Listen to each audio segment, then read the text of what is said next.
네, 오늘은 만물을 주관하시는 하나님의 능력이라는 제목으로 말씀을 드리도록 하겠습니다. 주제 성경절입니다. 히브리서 1장 3절에 있는 말씀입니다. 히브리서 1장 3절 제가 한번 읽겠습니다. 이는 하나님의 영광의 광채시요 그 본체의 형상이시라. 그의 능력의 말씀으로 만물을 붙드시며 죄를 정결하게 하는 일을 하시고 높은 곳에 계신 지극히 크신 이의 우편에 앉으셨느니라.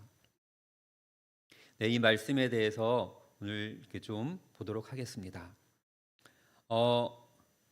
세상에 만물이 있는데 이걸 하나님께서 주관하신다라고 누군가 묻는다면 하나님이 주관하시는 게 맞아.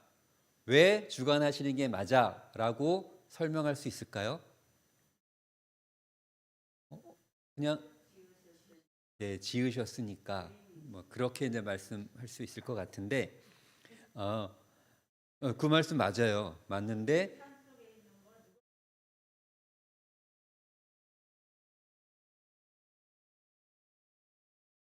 맞아요. 네, 맞습니다. 그렇죠. 그 진짜 꽃 하나, 나무 하나, 저 바위 하나까지도 그거 설명하려면 하나님 외에는 설명이 안 돼요. 네, 맞습니다. 그거는 그런데 안타깝게도 저희 눈에는 그렇게 보이는데 아주 많은 사람들의 눈에는 그게 잘 안 보이나 봅니다. 네, 그 안타까운 사실입니다. 어, 요한복음 1장 3절에 이런 말씀이 있어요. 만물이 그로 말미암아 지은 바 되었나니 지은 것이 하나도 그가 없이는 된 것이 없느니라. 지금 집사님들 말씀해 주신 그 내용 그대로입니다. 근데 이걸 좀 과학적으로 한번 좀 보려 그래요. 어떻게 보면 오늘 좀 어려울 수도 있습니다. 어, 이 우리에게 만져지는 우리 몸이나 이런 물체들이 어떤 걸로 구성되어 있는지 아주 잘게 쪼개 보면은 결국 뭐가 남을까요? 라는 궁금증이 있죠.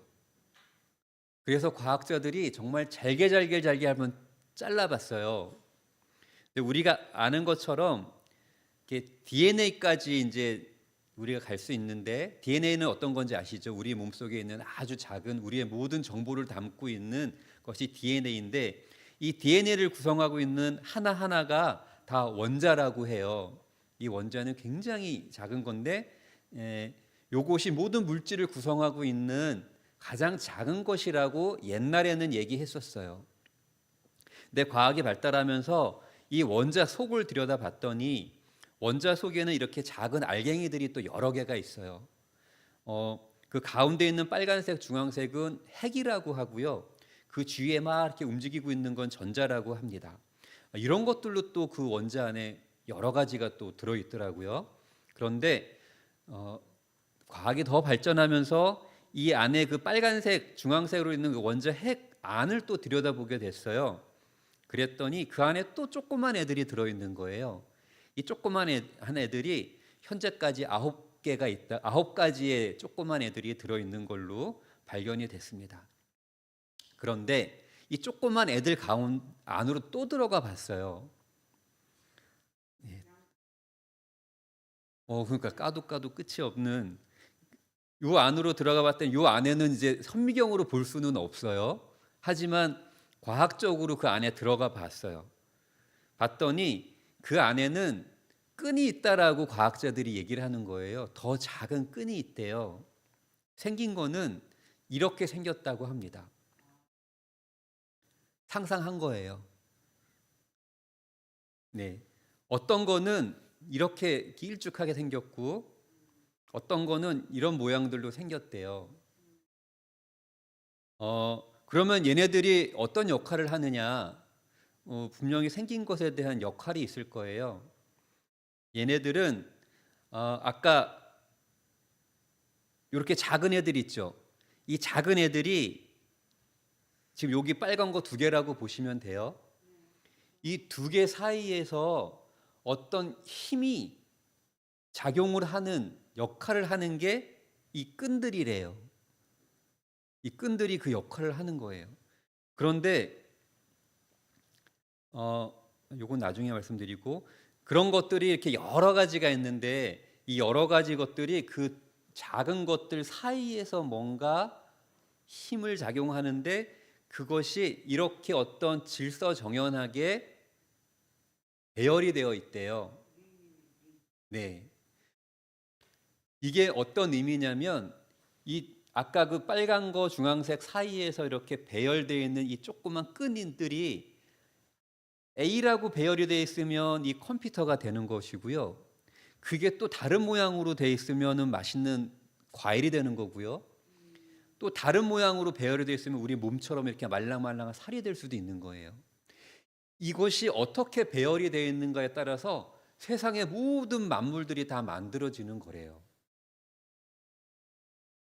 이해가 잘 안 되시죠? 이거는 옛날에 여기 있는 우리 김희경 집사님이 저한테 한번 보라고 추천해 준 다큐멘터리가 있었어요. 그 속에서 나오는 모든 얘기의 결론이었어요. 제가 지금 금방 말씀드린 게. 그게 무슨 의미냐면 그 작은 힘 있죠. 아까 동그란 거 두 개에서 왔다 갔다 했던 그 힘, 그 힘을 진동이라고 얘기할 수 있고요. 그 힘은 빛이라고도 해요.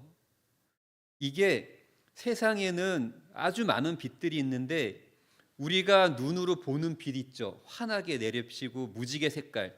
이거는 가시광선이라고 해요. 여기 햇빛으로부터 오는 거. 그리고 우리 눈에는 보이지 않지만 우리를 몹시 괴롭히는 빛이 하나 있는데 자외선. 그래서 선크림을 많이 바르죠. 예. 그리고 적외선이라는 게 있고요. 우리의 몸에선 끊임없이 적외선이라는 게 방출되고 있어요. 그 적외선 안경을 끼고 보면 볼 수 있어요.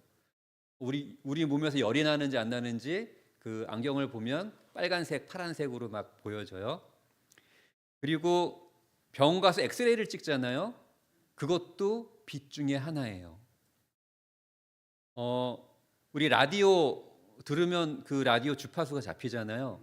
그것도 빛이고요. 핸드폰 하잖아요. 핸드폰도 그 주파수가 있어요. 파동이 있는 것이 우리 핸드폰에 잡히기 때문에 인터넷도 가능한 거고 소리도 듣는 거고 영상도 볼 수 있는 거거든요. 그것도 빛이에요. 빛이 이렇게 길게 가느냐 짧게 가느냐에 따라서 기능들이 달라져요. 하지만 그 모든 걸 통틀어서 우리는 다 빛이라고 해요. 그래서 아주 작은 것은 저희 엑스레이 찍는 그런데 이제 많이 사용이 되는 거고, 아주 큰 주파수는 라디오 주파수를 의미하고, 이 중간 정도 되는 게 우리가 볼 수 있는 무지개 색깔 빛이에요. 이 빛들은 그러면 어떤 일을 하느냐? 이 빛은 결국 어떤 힘을 넣어주는 역할을 하는 거예요. 네, 그러니까 빛은 결국 어떤 힘이 돼요. 영어로 파워. 그러면 이 힘, 이 빛은 누가 만드셨을까요? 우리 성경에 있을까요? 하나님이 이 빛을 만들었다는 게 어디에 있죠? 맞아요. 창세기 1장 3절에 하나님이 이르시되 빛이 있으라 하시니 빛이 있었다라고 말씀하셨어요. 저도 이 빛이 그냥 우리 눈에 보이는 빛만인 줄 알았는데 이 빛이 파장이 큰 것부터 해서 아주 작은 것까지 다 하나님이 만드신 거예요. 예.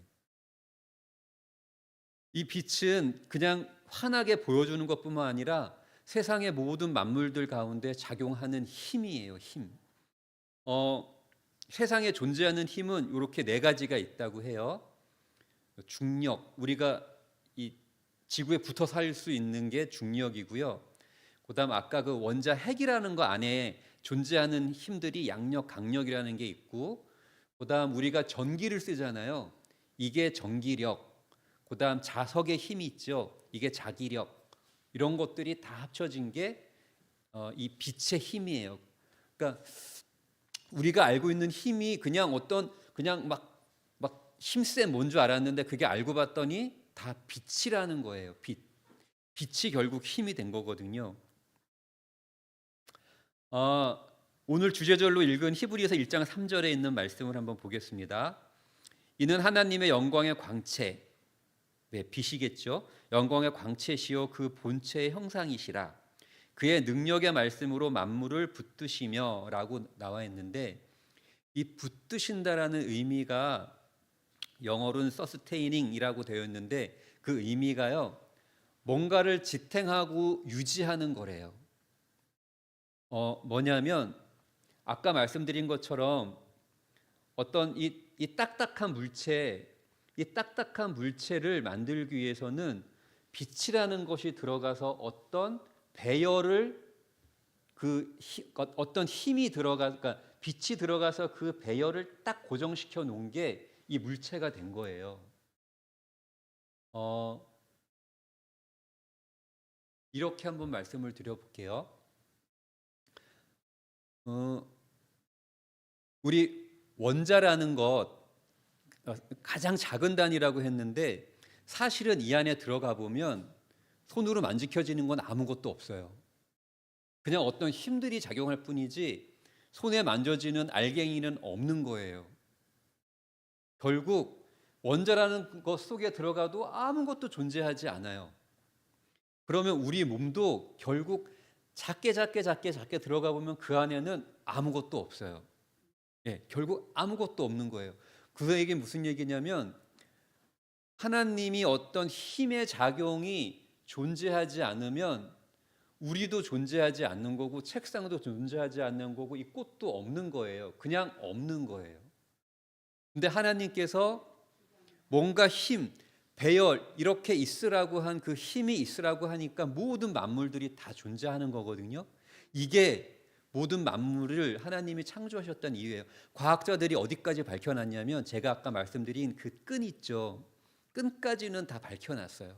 하지만 이 끈이 어디서 왔는지는 말을 못하고 있어요.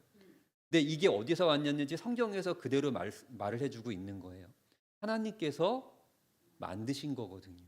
하나님께서 빛이 있으라고 한 그 명령은, 너는 배열을 A라는 배열로 하고, 너는 B라는 배열로 하고, 너는 C라는 배열로 해. 그러면 얘는 물체가 되고, 얘는 먹을 것이 되고, 얘는 살아 움직이는 동물이 되는 거예요. 즉 아무것도 없는 것에서 뭔가 만들어지게 하신 것이 하나님이세요. 그럼 이것이 어디서 왔느냐? 그 주제절에 보니까 그의 능력의 말씀으로 그 만물을 붙드셨다고 했어요. 그 힘은 결국 말씀에서 나온 거예요. 빛이 있으라는 그 말씀에서 그 힘이 나온 거예요. 그 힘을 우리 능력이라고도 표현할 수 있는데, 그 능력이 나와서 만물을 붙드셨다는 의미 자체가 만물을 만드셨다라는 의미입니다. 즉 빛은 힘이고, 그 힘은 능력이라고 표현할 수 있고, 그 능력은 하나님의 말씀에서 온 것입니다. 네. 네. 네.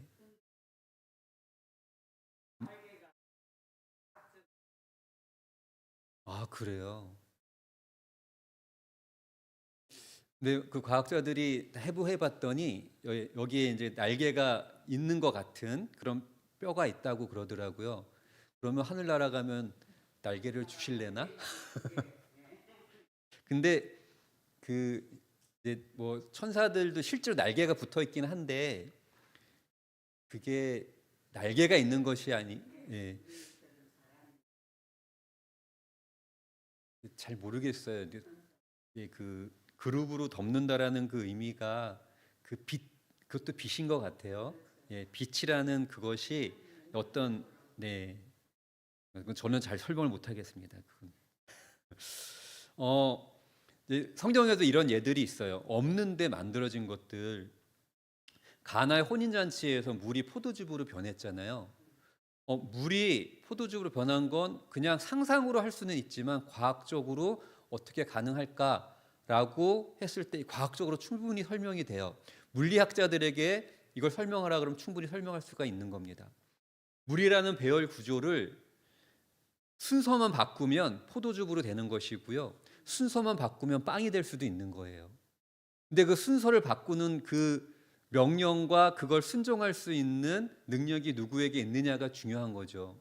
과학적으로 그걸 바꿀 수만 있다면 철이 금으로도 되는 거예요.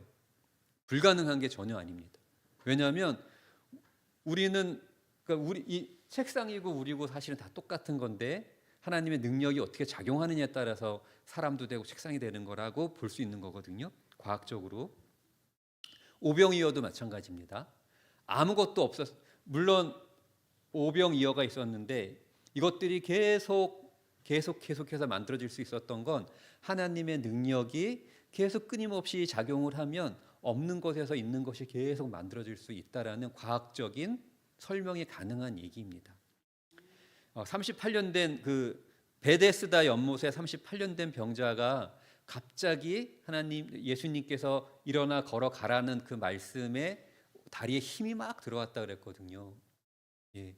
그것도 하나님의 능력이 들어왔을 때 그 배열, 죽어있던 배열, 이거 뭔가 문제가 있었던 배열들이 다시 원위치로 됐을 때 온전한 사람이 될 수 있었던 것입니다. 그리고 혈루증 앓는 여인이 예수님의 옷자락만 잡아도 나을 것 같아서 그 옷자락을 잡았을 때 예수님께서 이르시되 내게 손을 댄 자가 있도다 이는 내게서 능력이 나간 줄 알미로라 하신대라고 말씀하셨습니다. 여기서 이 능력이라는 건 뭐 이중적인 의미가 있어요. 그러니까 어떤 관념적인 능력이라는 것도 있지만 저희가 지금 말하고 있는 과학적인 능력, 정말 하나님의 능력, 그 파워, 에너지, 힘이 정말 전달될 수도 있는 것입니다. 그렇게 전달된 힘이 그녀로 하여금 아팠던 몸들이 원래 상태로 치유가 될 수 있도록 해준 것이라고 볼 수도 있습니다. 네, 시편 36편 9절에 있는 말씀 보면 진실로 생명의 원천이 주께 있사오니 주의 비단에는 우리가 빛을 보리이다라고 되어 있습니다. 네, 생명의 원천이 있는데 그것이 빛이라고도 할 수 있는 것입니다. 네, 빛은 결국 생명의 원천이 될 수 있는 것이죠. 요한복음 8장 12절에 있는 말씀입니다.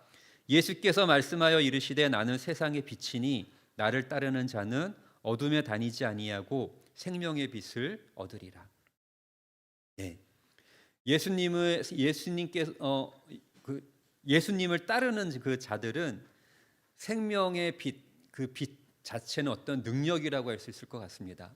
생명의 능력을 얻을 수 있다라는 의미일 수 있습니다. 예.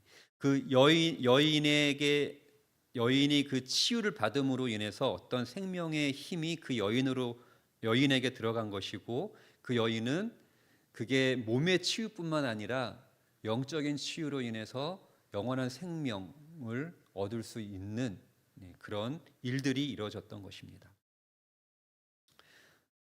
주제절 다시 한번 읽겠습니다. 이는 하나님의 영광의 광채시요 그 본체의 형상이라 그의 능력의 말씀으로 만물을 붙드셨습니다. 그런데 죄를 정결하게 하는 일을 하시고 높은 곳에 계신 지극히 크신 이의 우편에 앉으셨습니다. 죄를 정결하게 이 예수님께서 죄를 정결하게 하는 일을 하신다라고 또 본문에 얘기하고 있습니다. 즉 우리가 이 생명의 빛 어떤 빛을 받아서 능력을 받아서 생명으로 옮겨가기 위해서는 조건이 있는 것 같습니다. 그것이 죄를 정결하게 하는 일이 있어야지만 그 생명으로 옮겨가는데 문제가 없는 것 같습니다. 정노의 계단 18페이지에 보면 사람이 죄에서 벗어나서 성결하여지려면 먼저 마음속에서 동작하는 능력이 있어야 하나니 곧 위로부터 새 생명을 받아야 한다. 이 능력은 곧 그리스도이시다.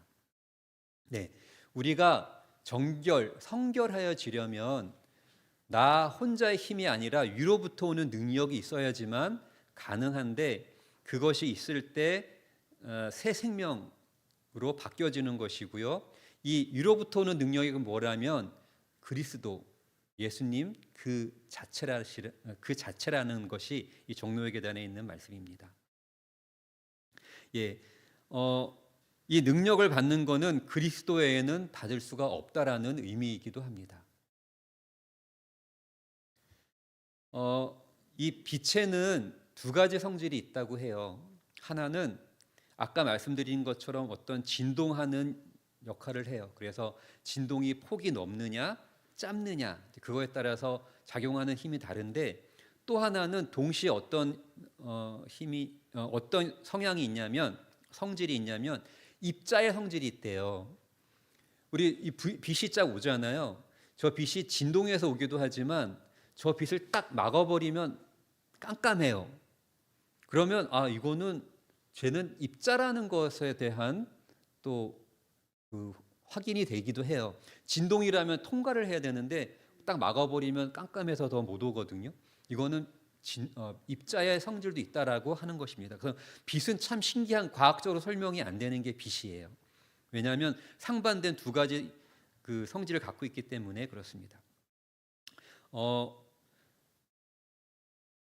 이게 어떤 걸 의미하냐면 요거 한번 읽어보겠습니다. 베드로전서 1장 5절에 있는 말씀입니다. 너희 말세에 나타나기로 예비하신 구원을 얻기 위하여 믿음으로 말미암아 하나님의 능력으로 보하심을 받았느니라.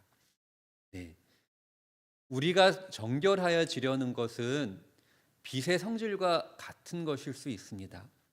분명히 하늘로부터 오는 능력을 받아서 성결하게 되어야 되는데, 여기에는 우리가 막을 수도 있고 통과시킬 수도 있는 조건이 있는 거예요. 빛의 성질하고 똑같죠. 능력이기 때문에. 내가 거절하면 통과해서 들어오지가 못합니다. 그런데 내가 허락하면 진동처럼 다 뚫고 들어올 수가 있습니다. 이것이 믿음이라는 것에 대한 어떤 성질이에요. 이 믿음으로 말미암는 성질이 우리로 하여금 어떤 작용을 하느냐가 우리의 선택에 달려 있다라는 의미이기도 합니다. 시대의 소망과 우리 성경 주석에 보면 이런 말씀이 있어요. 믿음에 의해서 내가 하나님을 얼마나 신뢰하느냐에 따라서 하나님께서 나를 보호해 주시는 명분이 되고요.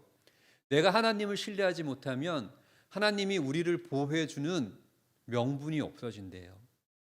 그러니까 내가 하나님을 신뢰하지 못하고 믿지 못하면 하나님이 나를 아무리 도와주고 싶어도 도울 수가 없다라는 것입니다.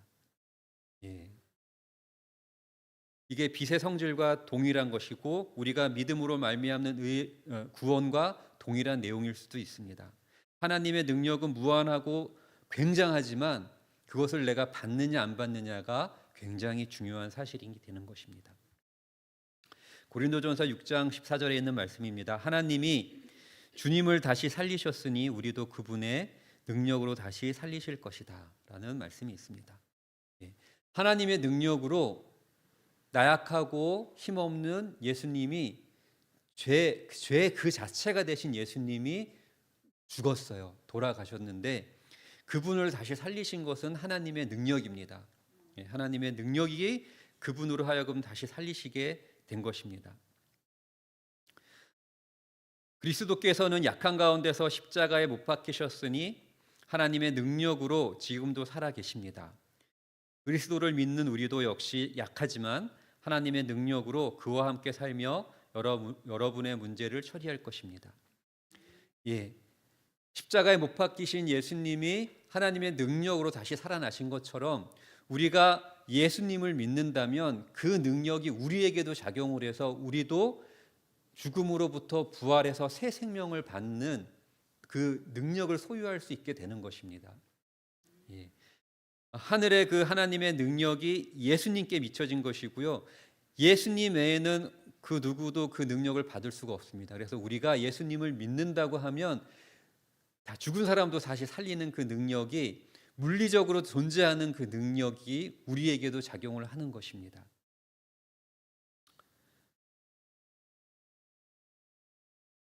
결국 빛은 힘이고요. 뭔가 작용하는 힘입니다. 그것이 하나님의 능력이라고 표현을 했고요. 성경에 그 능력은 말씀입니다. 말씀으로부터 모든 능력이 나오게 되어 있고 말씀으로 창조하셨듯이 말씀으로부터 모든 능력이 나옵니다. 그 말씀은 우리를 다시 부활하게 하고 새 생명을 주는 역할을 하게 됩니다. 즉 하나님의 빛은 그 생명과 동일한 말일 수도 있습니다. 다시 주제절을 한번 읽어보겠습니다. 이는 하나님의 영광의 광채시고 그 본체의 형상이시라. 그 능력의 말씀으로 만물을 붙드시며 죄를 정결하게 하는 일을 하시고 높은 곳에 계신 지극히 크신 이의 우편에 앉으셨느니라. 지극히 크신 아버지 하나님 옆에 앉으신 이유는 하나님과 동등하고 하나님의 아들로서 앉으신 것이고, 그 옆에 앉으신 이유, 그 보좌에 앉으신 이유는 심판하시기 위해서 앉으신 것입니다. 큰 음성으로 이르되 죽음을 당하신 어린 양은 능력과 부와 지혜와 힘과 존귀와 영광과 찬송을 받으시기에 합당하도다 하더라. 네. 우리 예수님은 능력과 부와 지혜와 힘과 존귀와 영광과 찬송을 받으시기 합당하신 분입니다. 어느 것 하나 단 하나도 부족하지 없으신 그런 완벽한 신이고 우리의 아버지고 부활하신 예수님이십니다. 그런 분이 누가복음 10장 19절에 이렇게 말씀하셨습니다. 내가 너희에게 뱀과 정갈을 밟으며 원수의 모든 능력을 제어할 권능을 주었으니 너희를 해칠 자가 결코 없느니라. 그런 모든 것을 겸비하신 예수님께서 우리에게 권능을 주셨고 우리를 해칠 자가 결코 없다라고 선언하고 계십니다. 하나님의 말씀은 단 하나도 땅에 떨어지지 않습니다. 우리에게 전갈과 뱀을 밟으며 원수의 모든 능력을 제어할 수 있는 권능을 주셨다고 하셨습니다. 이런 예수님을 우리가 믿는다면 이 권능을 우리가 받아서 이런 일들을 행사할 수가 있는 것입니다. 오직 성령이 너희에게 임하시면 너희가 권능을 받고 예루살렘과 온 유대와 사마리아와 땅끝까지 이르러 내 증인이 되리라 하시니라. 네. 이 권능이 우리에게 임하는 건 성령을 통해서 임한다고 해요. 이 성령을 통해서 우리가 권능을 받으면 이 예루살렘과 온 유대와 사마리아 땅끝까지 우리가 이 증인이 되어서 하나님의 말씀을 전할 수가 있는데, 이렇게 전할 때 권능을 받은 우리는 다른 사람의 병을 고칠 수도 있고 또 방언도 할 수 있고 예언도 할 수 있고 설교도 할 수 있는 그런 능력을 우리가 받을 수 있다고 하는 것입니다. 이것이 이 마지막 시대, 이 심판의 시대에 우리가 하나님께 권능을 청하고 그것이 우리에게 작용만 한다면 그런 일들이 가능해질 수가 있는 것입니다. 제가 얼마 전에 연합회 연례행정위원회라는 걸 했고요. 그때 이란에서 봉사하고 있는 한 선교사분이 와서 이제 간증을 하셨어요. 이란에는 이슬람 국가인데 많은 사람들이 기독교를 믿고 싶어 하지만 그들의 탄압 때문에 믿지 못하는 사람들이 아주 많다고 합니다. 근데 그 중에 그 선교사가 만난 한 여자는 이 양쪽 팔이 다 잘려서 여기만 아주 간당간당하게 남아 있는 그런 여자가 다시 회복된 그런 이야기를 해줬는데, 이 여자가 나는 예수님을 믿겠다라는 선언 때문에 그 친오빠들이 와서 이 팔을 다 잘라놓은 거예요. 그리고 길에다 버렸습니다. 그 영하의 날씨에 그냥 길에 그것도 사람들이 보이지 않는 다리 밑에 버려놨어요. 그래서 이 여자가 눈을 떠보니까 뭐가 흥건한 그 칙칙한 그 느낌, 너무 춥고 어딘지 모르는 그런 상황인데 이제 막 몸을 추스리려고 막 하는데 팔에 힘이 전혀 없는 거예요. 봤더니 팔이 둘 다 이렇게 덜렁덜렁 되고 있는 그런 상황이어서 다시 한번 기절을 했는데, 그곳을 지나가던 우리 재림, 그분도 이란 분인데 재림 성도가 그분을 발견해서 병원으로 옮기고 수술을 해서 이 팔이 다 붓고, 이렇게 팔 사용하는데 문제가 없더라고요. 팔이 붓고 재림 성도가 된 이야기였습니다. 단편적인 한 예지만 많은 사람들이 탄압을 받고 숨어서 기도조차도 찬미도 크게 못 부르고 기도조차도 작게 하면서 그들이 예수님을 믿는 것은 그들 가운데 있는 어떤 능력이 작용하지 않고서는 인간의 힘으로 그렇게 팔이 잘리고 목숨이 왔다 갔다 하는 데서 어떻게 하나님을 믿을 수 있을까 하는 생각들을 하게 되었습니다. 교회 보내는 권면 325페이지엔 이런 말씀이 있습니다. 지구로 하여금 규칙 있게 자존하도록 하시는 것은 순간마다 작용하시는 하나님의 능력이시다. 사람의 신체 조직은 완전히 이해할 수가 없다.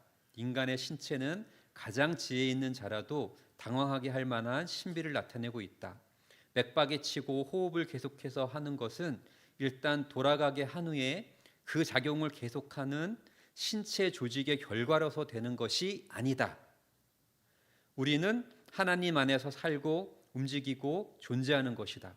호흡마다 심장의 고동마다 영존하시는 하나님의 능력이 끊임없는 증거이다. 이 말이 어떤 하나님이 너 이제부터 그렇게 돌아가기로 해 하고 관심 없이 여기는 계속 돌아가는 것이 아니라 그 예로 든 것이 우리의 맥박이 계속 움직이고 우리가 숨을 쉬고 우리가 움직이는 이 모든 이 가운데 하나님의 능력이라는 것이 어떤 에너지와 어떤 파워와 힘이 끊임없이 작용하기 때문에 우리가 숨 쉬고 맥박에 뛰고 움직이고 생각할 수 있다는 것입니다. 그것이 하나님이 지금 이 순간 딱 중단한다 그러면 아까 말한 것처럼 우리는 그냥 아무것도 없는 거예요. 그냥 사라져 버리는 것입니다. 우리가 이 만물들이 계속 유지되는 것도 하나님이 끊임없이 지금 역사하고 계시기 때문에 이 지구가 유지가 되는 것이고 우리가 유지가 되는 것입니다. 그렇기 때문에 하나님이 한번 만들어 놓고 그냥 뒤돌아서 딴 일을 하시는 것이 아니라 끊임없이 우리 머리카락을 실시간으로 세고 있는 것처럼 끊임없이 작용하고 있다라는 반증인 것입니다. 마지막입니다. 그리스도께서는 당신의 백성이 그 말씀을 믿고 실천하기를 요구하신다. 이 말씀을 받아들이고 소화시켜서 모든 행동과 모든 성품의 특징의 일부로 삼는 자들은 하나님의 능력 안에서 튼튼하게 자랄 것이다. 저희의 믿음은 하늘에다 그 기원을 두고 있음이 드러날 것이다. 저들은 알지 못하는 길에서 방황하지 않을 것이다. 저들의 마음은 감상주의와 흥분적인 신앙으로 변화하지 않을 것이다. 천사들과 사람들 앞에서 저들은 튼튼하고도 언행이 일치한 그리스도인의 품성을 지닌 자들로 설 것이다. 네, 이 마지막 시대에 심판이 가까운 이 시대에 우리 재림교인, 우리 이문동 교회의 마지막 남은 자들이 어떤 삶을 살아야 되느냐라는 내용들입니다. 하나님의 능력, 믿음으로 받은 하나님의 능력을 가질 때 우리의 마음은 감상주의나 흥분적인 신앙으로 변하지 않을 것이고 첨사들과 사람들 앞에서 저들은 튼튼하고도 언행이 일치한 그리스도인의 품성을 지닌 자들이라는 선언을 듣게 될 것입니다. 이런 것들이 하나님의 능력으로 다 가능하다는 것을 말씀을 드리고 그 능력은 지금도 끊임없이 작용하고 있기 때문에 가능하다는 것입니다. 이 말씀을 읽고 주제절을 읽고 이제 마치도록 하겠습니다. 이는 하나님의 영광의 강체시요 그 본체의 형상이시라. 그의 능력의 말씀으로 만물을 붙드시며 죄를 정결하게 하는 일을 하시고 높은 곳에 계신 지극히 크신 이의 우편에 앉으셨느니라. 아멘. 네, 이제 개인 기도하는 시간을 갖도록 하겠습니다.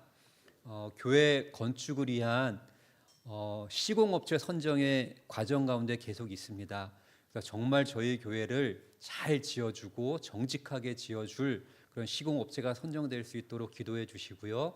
두 번째는 우리 김혜경 집사님 빨리 회복될 수 있도록, 그리고 김현주 집사님, 우리 강훈 성도님이 회복될 수 있도록 세 분을 위해서 기도해 주시고요.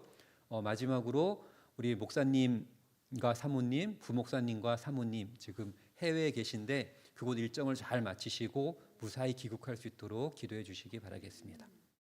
개인 기도해 주시면 됩니다.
마치는 찬미 43장 하시겠습니다.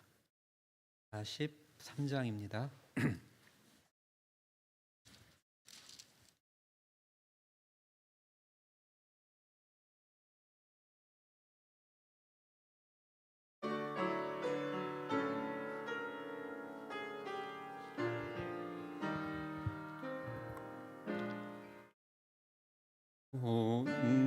온 만물 우러러 예주를 찬양하여라.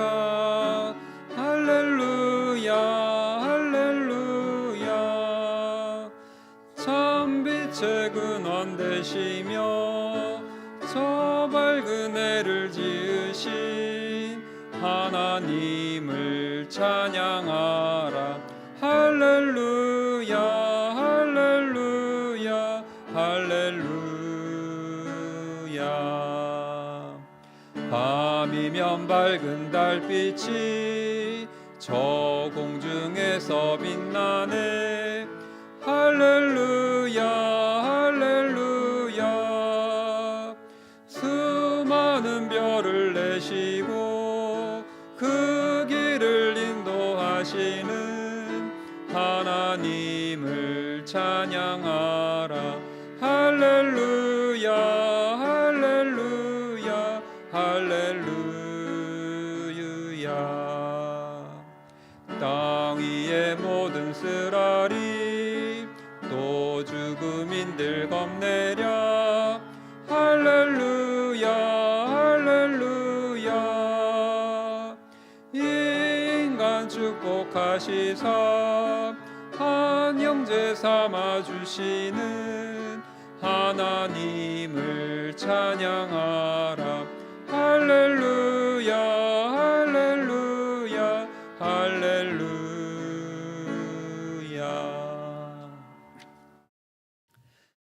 하늘에 계신 아버지 하나님, 연약한 저희를 사랑해 주시고 하나님의 능력으로 우리의 삶들을 인도해 주셔서 감사합니다.